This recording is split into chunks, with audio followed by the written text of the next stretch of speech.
My name is Nick, and welcome to my channel, where I like to talk about scary stuff. And we are on to episode 2 of season 3 of Servant on Apple TV+.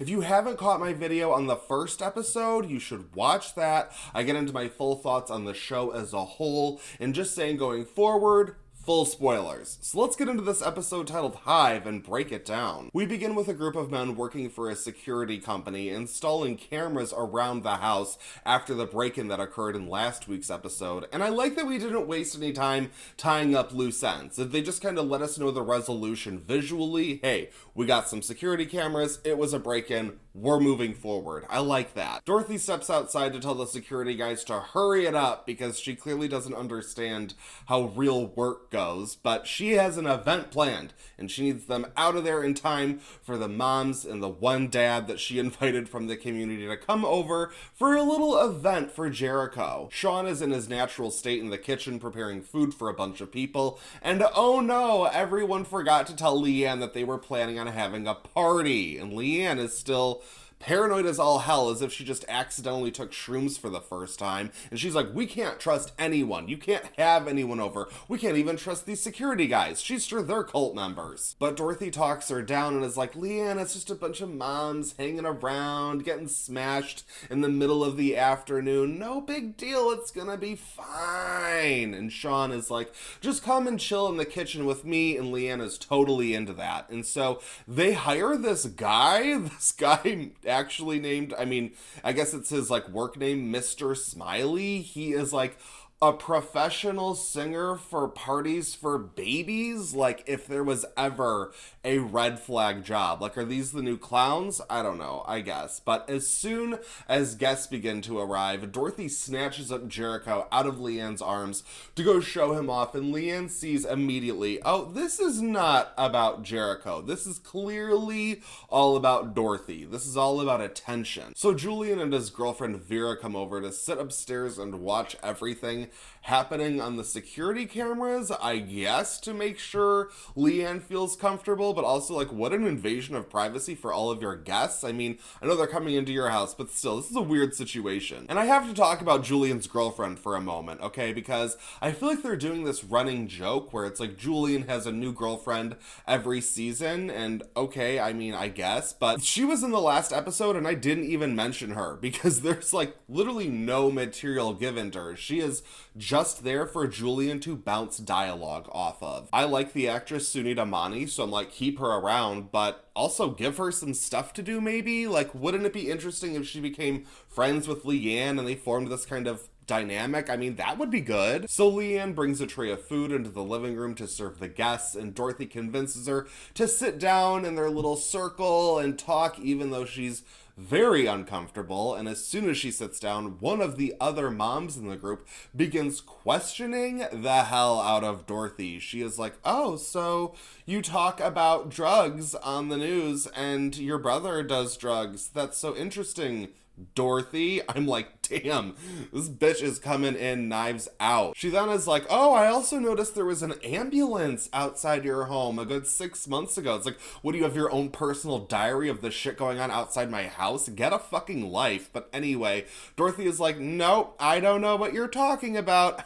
No, this is clearly when Jericho passed away, but Dorothy refuses to even acknowledge this. Leanne runs back to the kitchen and is like, Sean, we cannot trust anyone. We need to get everybody out of here. And he's like, I still have a lot of cooking to do, Leanne. I love to cook. Do not stop me. This is my only purpose. And so he's trying to calm her down. This entire episode is just Leanne freaking out and then someone else from the main cast trying to calm her down before going back to the party. But Leanne is like, you guys do not know how to spot a cult member the way I do. I have cult dar. Like, you need to listen to me. And Leanne explains that they would all have scars on their backs, which makes sense because we've seen Leanne whip her own back in the past. Leanne brings another round of food into the living room as everyone has conveniently shifted from doing a sing-along to now yoga with babies, which sounds like the most fun, and everyone is in this like a downward dog style pose, and Leanne is walking around checking everyone's backs for scars, and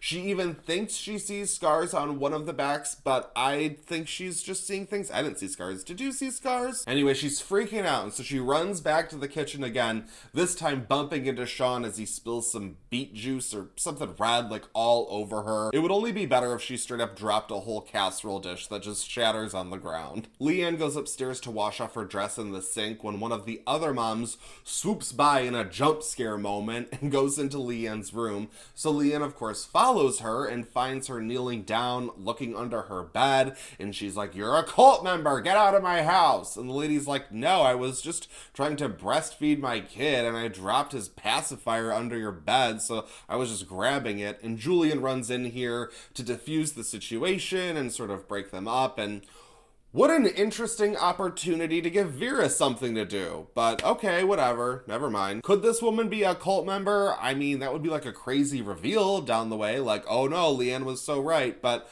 I don't know, I'm not nearly as paranoid as she is. So Leanne goes and sits by herself so she can talk to herself. Homegirl is spiraling real fast, okay? And once she comes downstairs, everyone is now gone. Not a single damn soul to be found inside this house. You don't even find Sean in the kitchen, where he seems to simply exist at all times. The only person who shows up is Mr. Smiley, and wouldn't you know it, Leanne is like, "You're a cult member!" And I'm like, you know, you're probably right, Leanne. He probably is a cult member. He's just not from your cult. Leanne flips out on this guy too. She even grabs a pair of kitchen shears and she's like, "Take off your shirt and show me your scars." And this is when everyone else comes back inside. It's super dramatic. It's exactly what I'm here for. And Mr. Smiley takes his shirt off and shows he doesn't have the scars on his back. Of course. Dorothy corrals everyone into the living room to try to get them to forget that they just saw an almost assault go down on Mr. Smiley, of all people. And she tells Leanne to just chill the fuck out already. And I'm like, yeah, I'm kind of with you, Dorothy. Like, I would not be one to normally suggest anyone, even a fictional character, take some type of medication, but someone needs to get Leanne a prescription before episode 3, because this paranoid bullshit, it's getting real old real fast. Sean brings everyone some champagne in the living room as Dorothy is giving a toast, and just as she has things about back on track, a swarm of motherfucking bees come flying through the fireplace, through the chimney, and swarm the entire living room. And this is the best part of the episode, maybe one of the best parts of this series as a whole so far, as everyone is scrambling to get out of the house. Dorothy yells out,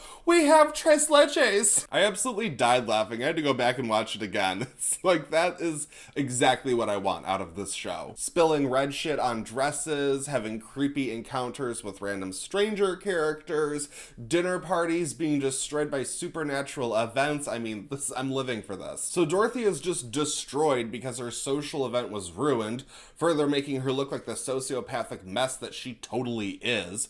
And Julian is going over the footage from the security cameras because he thinks that Leanne intentionally stuffed a beehive down the chimney without getting stung herself. And Vera is like, do you realize how fucking stupid you sound? And then she just leaves. That's the extent of the development of their relationship. The episode ends with Dorothy and Leanne talking as Leanne is like, "But you don't need friends. We're a family. This is all you need." And Dorothy is like, "Oh my God, I have finally found myself in a situation where I am the lesser crazy person in the room." And this leaves us in a pretty fascinating place for me. So let me do some theorizing just for a minute with you guys, because this has been my thought process the entire time with this show, is that Leanne has these special powers and that she's essentially brought Jericho back from the dead, or manifested a new baby, or turned the baby doll into, like, Pinocchio style, a real boy. I don't know. I mean, I'm waiting for the answers, but to me, it's always been clear that, like, Jericho is around because Leanne is here. Like, I was thinking Jericho's really only alive by being within close proximity of Leanne, but then in the last episode, they all went to the beach without her and everything was fine, so I guess that theory's out the window. But where we are now, it almost feels like in this season, Leanne could become the central threat. Like, it's not about the cult members, it's not about what's going on outside coming in, it's about who is already in your house. And that's always way more interesting to me anyway. And Dorothy realizing that Leanne could be the greatest threat to Jericho, while also maybe like needing Leanne in order for Jericho to even be alive. Like, that is a fascinating dynamic that I would like to see explored. Like, let's get there already. I'm not even sure what's happening. Of course I don't. But if you do, let me know in the comments. Tell me your theories. Tell me your thoughts. What are you thinking about Servant? Thank you so much for watching this video, especially if you made it to the end. You're the best. Feel free to follow me on Instagram and Letterboxd for more movie recommendations. And that's about it for this video, but I won't stop you from watching another.